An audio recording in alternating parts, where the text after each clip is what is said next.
Welcome to this week's installment of Paragraph of the Week. We're going to look today at St. Augustine, City of God, Book 8, Chapter 10, which is on page 66 in our reading. And this is a part of the book where St. Augustine is talking about the relationship between Christianity and the pagan philosophers, most specifically the Platonists. And so let us take a look at the paragraph that we're looking at, the second complete paragraph on page 66. Augustine writes, "We shall argue with them later on.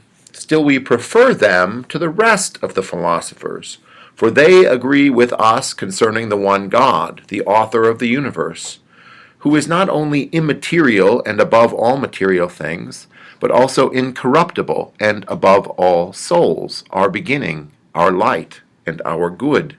End quote. Let us look first at that first sentence. We shall argue with them later on. There are two pronouns. We need to identify the antecedents. We, Christians, shall argue with them, the Platonists, later on.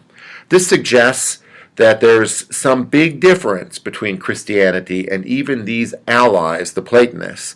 There's been some hints as to what those differences will be in the previous paragraph on page 66, where Augustine refers to their empty speculations and their foolish hearts. Later on, he'll talk about their pride, that is, their belief in human self-sufficiency. But what they seem to agree on is what Augustine is building on now. And he argues that these philosophers are closer to the Christians than any others previously, because they seem to agree on the nature of God. What do we get here on the nature of God? Well, he's the author of the universe. He's immaterial. He's incorruptible, above our souls, our beginning, our light, and our good. What image of God or what image of a thing has St. Augustine seized on and seen the Platonists also embracing? Well, I think if we look back to Plato's cave, we can understand a bit about how the Platonists and the Christian God run parallel with one another. So let us look at the cave. This is the depiction we used in class. The things which are outside of the cave, as Plato draws it, are immaterial. That is, they are perfect images of what is within the cave. The sun outside the cave is the giver of life, the creator of the good that all human beings enjoy. What exists outside the cave, what exists outside the kingdom of man, is incorruptible, is perfect, is good.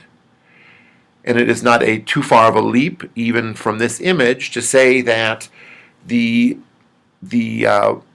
sun that is outside the cave gives rise to all that is good within it. It is almost the creator of all the things that are in it.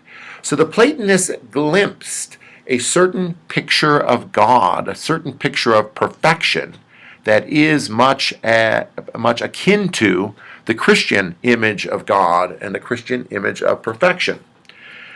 And therefore, there's a long ways that the Christians can go down the road with the Platonists. They can be allies because they understand in a way what the destiny of human knowledge is, or what the nature of human knowledge is.